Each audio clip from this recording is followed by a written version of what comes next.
So this happened a while ago, and this caused a series of strange events ever since. I have been hesitant of ever sharing what had happened because I wanted it to end, and not allow it to hold any power over me. But after a recent event, I feel like it's time to purge this shit from me. I have been a long-time lurker and never posted before, so I will try in green text, but forgive me if I fuck it up. First, a little backstory. B. 2004. Studied wildlife conservation and jungle environments in Costa Rica. Really enjoyed studying birds there.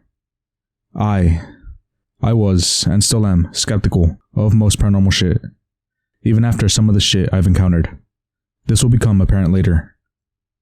After finishing my studies, I returned back to England and thought about my next move. Decided to return to Costa Rica to see more brightly colored birds. Found a house/farm sitting deal in a remote part of central Costa Rica, thinking this would be perfect for studying different classes of birds, as I have studied wet lowland birds, and this was at a much higher elevation. Planned with owner of farm to stay there for 3 months, looking after the property in between my personal sightseeing plans and studies. Told there's a fairly small family that lives close by the farm that will oversee my stay and do any major repairs if needed to the farm, and I was to meet them for the keys on arrival. This place was literally in the middle of nowhere. The bus from the nearest town took about 2 hours to arrive at a small shack shop, and from there I had to walk another 2 hours to the farm. The family were very nice, poor local farmer types, with 2 young boys, and they were very warm and welcoming. They all walked me to the farm, which was about half a mile away, and showed me around. My Spanish was not the best, and they had all thick farmer accents, but we managed to laugh it off and communicated okay. One thing I thought was strange was that they kept insisting to always lock the doors, even when in the house. Being in the middle of nowhere, it seemed weird, but thought better to be safe than sorry, I guess. First few weeks passed by with no problems. The 2 young boys would come up to the house on odd occasions and play Jenga or ask about my day. They were good kids, and it was good to just sit and chat to someone after a day of isolation. One evening, the older boy saw my bird book and said the guy that wrote that book lived not far from there, and now that he passed away, his property had become a bird retreat, which allowed visitors. Hearing this, I naturally wanted to visit the place and explore. So packing a bag, and early one morning, I set out to visit the park. It was about 6 miles away. Walking around the park was great. Not a person in sight, so a lot of wildlife everywhere. I decided to follow one of the smaller trails, and about 30 minutes in, the unusual sounds of the jungle seemed to be quieter. Not stop, just not as loud. Thinking nothing of it, I carried on to a clearing. In the clearing, there was a large boulder with carvings all over it. No one had mentioned it, and the carvings were all odd. It seemed like they had been made years ago. It also looked like it was maintained, as there was no leaf litter, and the clearing was well maintained. Thinking I had just stumbled on a nice picnic place, I took a few pictures and sat on the rock and ate my lunch. After getting back to the farm, I realized just how exhausted I was. Usually so. I was a lot fitter back then, and a day like that should not have affected me like that. Putting it down to the heat of the day, I had to shower and went to bed. That night, I had some of the most vivid dreams I have ever had. The dream started with me walking by the farm on one of the trails, only to be greeted by someone dressed as a hay bale. The hay bale seemed to be knotted on the top with straw, and he babbled to me to follow him. I did, and there was a small campfire. I sat by the fire, and he began to dance around singing to me in English. Every now and then he would stop dancing, and it would look like he turned into a normal hay bale. Then he would jump again and carry on swaying and dancing around as he sung. What he sung about, I cannot remember. Even at the time, I struggled to recall any of it.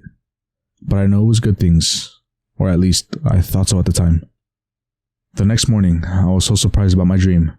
I drew a picture of him and thought nothing more of it. A few days later, the 2 boys came up to the farm for a game of Jenga and chat. I told them about the rock and showed them the pictures, and both their faces dropped. I asked them what was up. They said I should not have sat on the rock, and definitely should not have eaten on it. It's a sacred rock, and should be respected. Thinking it's some local suspicion, I apologized to them, and that was the end of the story, I thought.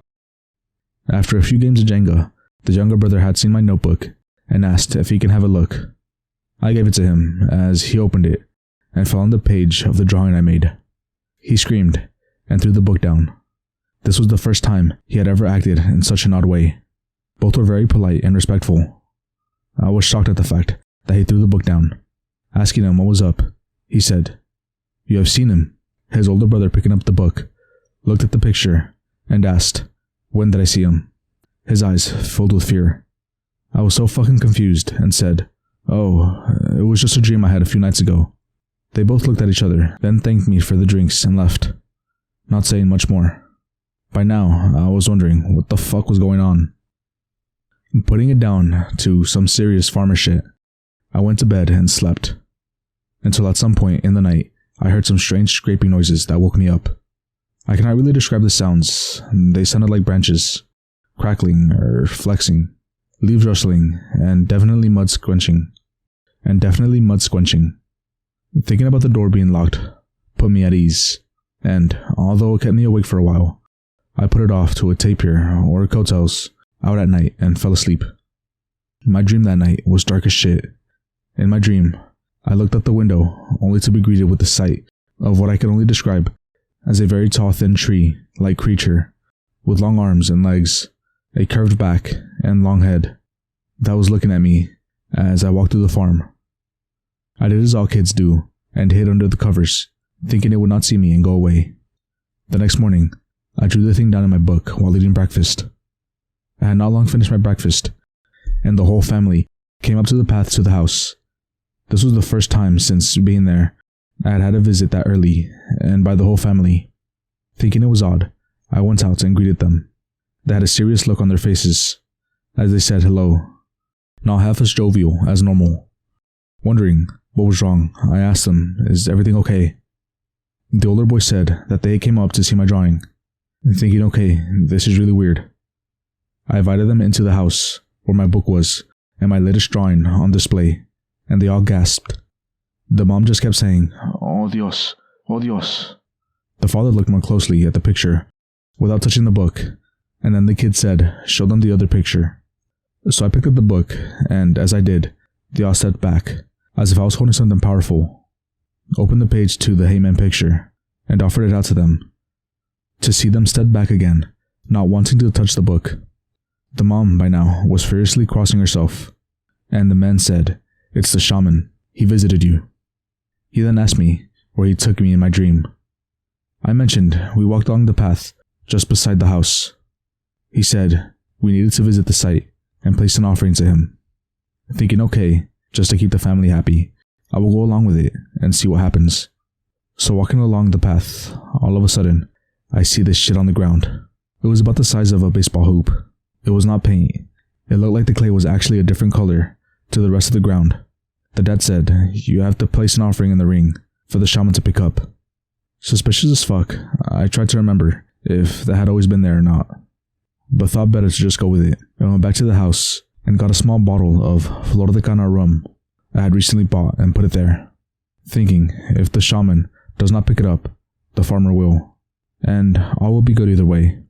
As we walked back, the smiles started to come back to their faces a bit, and all seemed okay, until the dad stopped, suddenly looking down to the ground, and looking around, keeping his eyes on the ground. Wondering what he had seen, I looked down to see holes in the soft clay path, and deeper holes in the bush. When he saw that the whole family and I were following his lead, he quickly stood up straight, and said, "It's time we went home." Thinking to myself, what a fucking morning. I said goodbye to them and went back to the house. Later that same day, the dad came back up the path towards the house, and seeing him, I went out to greet him. He had with him a tool bag, and thinking he was doing some repairs, I asked him if I could help. He said, "You have to do this. I cannot fix your problem." This is when I realized I'm in the middle of nowhere with a very suspicious family, and got a little freaked. It was the first time I had felt uneasy about everything, with the realization of how vulnerable I was, especially as the father's demeanor was completely different now. He was not with his family. He told me the shaman had sent the tree creature to keep an eye on me, and he must have broken in somewhere to get on the land, and I have to fix the fence. He said he had seen its tracks earlier in the morning, and we need to walk around the perimeter of the farm to find the broken fence.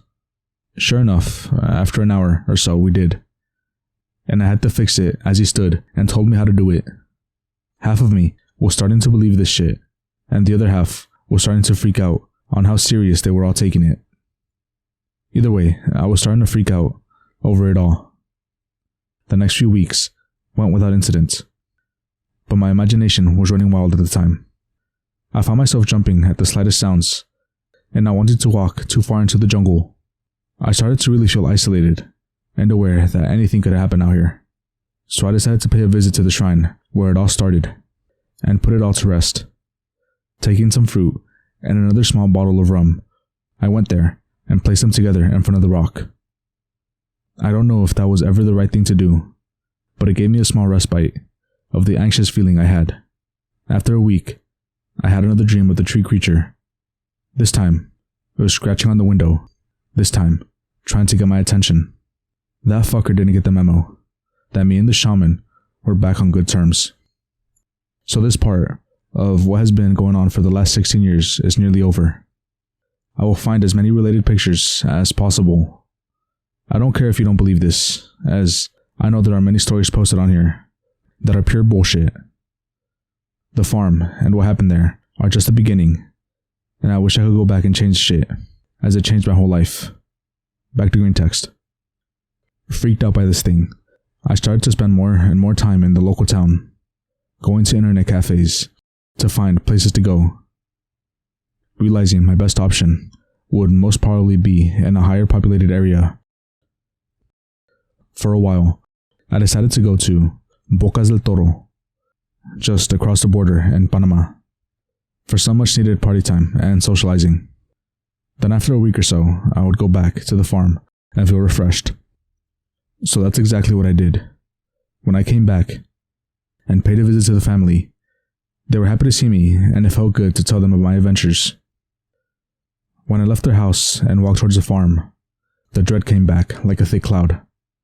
It seemed like I had not gone away, and the air seemed hard to breathe. That's when I knew I had to leave there, and hopefully, all of it behind. Little did I fucking realize. I will find the book the drawings are in and post them. So you will have to forgive me for my shitty drawings. I never knew at the time of drawing it that I would ever post it online, or even think much about it, other than a diary drawing of my time on the farm. The description is very similar to that absorbed by the Umbanda and other religions of African origin.